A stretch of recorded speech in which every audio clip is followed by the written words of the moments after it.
nice to see no attunes on turn 1, isn't it? A second hub here for Danny J. It's something. I mean, I've seen all these cards before, so we're still kind of waiting. But yeah. We don't have the busted start of Botanical Sanctum plus Attune go, and your opponent is just ripping their hair out. I even got to do that once. I played Teamer Energy at Grand Prix Atlanta. That's the start, man. That was the start.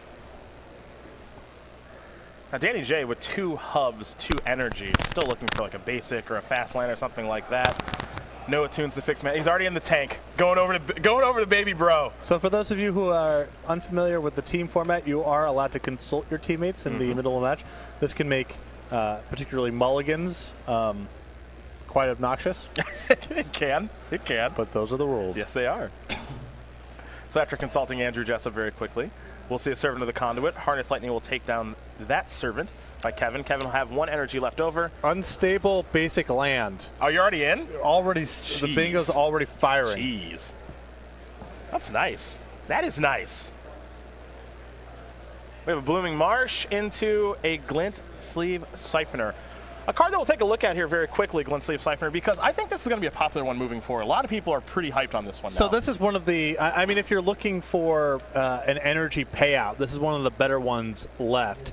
I think alongside Whirler Virtuoso creates an incentive to maybe try a Grixis Shell of energy. And Sultai Energy was already a deck that people were playing prior to the bans. So there you see the Siphoner going to bring some energy, a little Dark Confidant-esque effect, but we want to now highlight the newest card that's entered the battlefield, and that's Jade Light Ranger here from Kevin. He's double exploring, folks. When it enters the battlefield, it explores, then it explores again. So the first explore revealed Whirler Virtuoso. He said, I'm going to keep it on top, show it to you again, and that means that Whirler Virtuoso will be a draw next turn, and more importantly, a little 4-3 right here. Yeah, and if you're going to, Jade Light Ranger is similar to Rogue Refiner, but I think the gameplay is much better, just because there are some times where you're just in the market for body, and there's some gameplay to the, I'm revealing, my opponent knows about this card now, do I want it on the top or the bottom? Do I try to go, is this card good, or should I try to go hunting for a land? There's a lot more, it's a much more dynamic card, even though it does do a lot of the same stuff as Rogue Refiner. Merfolk Branchwalker is the play here from Jessup after the attack for 2. You see Jessup's energy count is up to 3. For the Branchwalker, it's going to explore. Glint Sleeve Siphoner is the reveal. Now Danny's got a decision to make on if he wants to keep this or not. And he looks like he is going to keep the Siphoner with the Branchwalker's trigger. A little surprising to me. That seems quite optimistic to think that you're going to get to next turn and then it's going to be good against Jones' strategy, but Jessup decides to leave on top.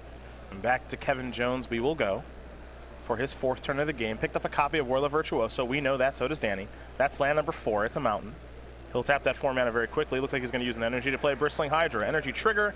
He'll go up to 3 and pass the turn back. But, you know, if we compare this to the previous standard format, how much energy do you think that Bristling Hydra would have normally? Right. 6, 7? Yeah, the Attune doing it for free, and the Rogue Refiner, you know, also doing it for free, essentially. Yeah, Jones is actually... he is somewhat taxed on energy. It's not like he can do everything all at once. Bristling Hydra in this situation, and I think in most situations moving forward, a lot more honest card now.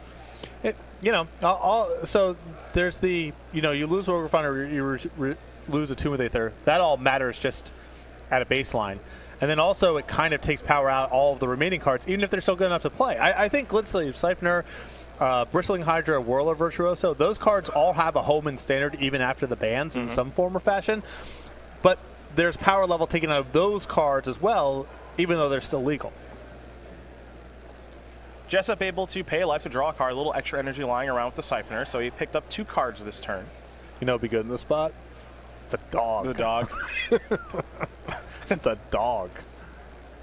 Might make things a little bit easier here for Danny J. He's got 2 main deck copies of Chupacabra, and we might get to a side where there might be a few more hiding over there. Instead, he'll play a Bristling Hydra. He'll go up to 4 energy.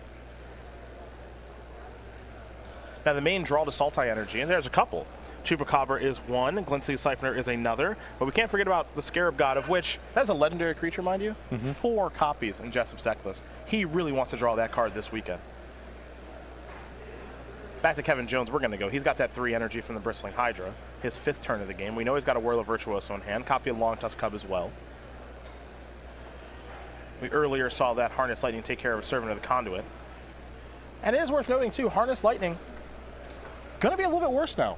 Still good. Another card where We're talking about turning a 9 and turning into an 8. Still plenty good enough for standard, but just isn't red terminate as much as it was in the previous world.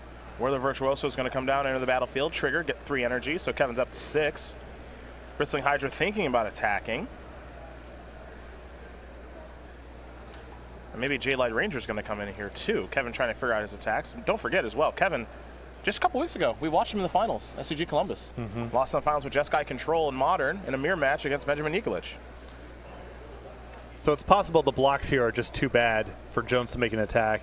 He also has to consider the consequences of possibly making an attack that turns on the Revolt of Fatal Push, as everything he has on the battlefield right now is 3 or 4 mana, and Jessup hasn't had an easy way to enable Revolt just yet.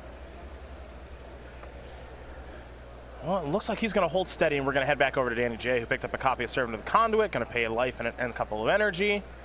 Thanks to the Glint Sea Siphoners. You can see the effect that Siphoner's having on this game. Jessup's getting deeper and deeper into his deck to try to find maybe one of those copies of the Scarab God. Yes. And perhaps, by the way, when Danny on turn number 2, as he plays a Branch Walker Herald Explorer, that is a, I want to make sure it's a Fetid Pool, it is, so he'll draw that. But perhaps on turn 2, when he was consulting Baby Bro, he was saying, which 2-drop should I play? Servant or Siphoner? Siphoner lived, Servant died right away, and now you can see Siphoner really starting to run away with this game. Yep. It is a very vulnerable card, but if your opponent can happen to answer it and you've got enough energy humming, it's a huge advantage in these kind of matchups. Servant will bring some energy along with it, up to 4. There's the Fetid Pools, and we'll pass that turn back. Will Danny over to Kevin. Kevin going to untap those 4 lands in a moment, perhaps. Perhaps he wants to maybe make a Thopter or 2. He'll make at least 1. And looks like he's going to make 2. Jones has to apply a little bit of pressure here. He has no cards in his deck that can, you know, recoup the card advantage that he's behind, really. He's got to turn it into a race. And also, you know, what are his alternatives? Just sit on a bunch of energy with his Bristling Hydra?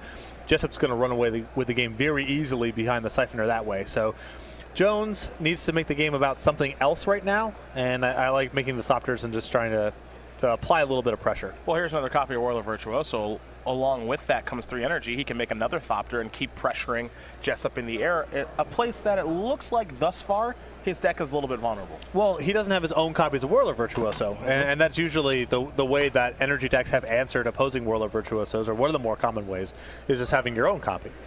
So this is a good route here. You know, the Thopters are naturally very good against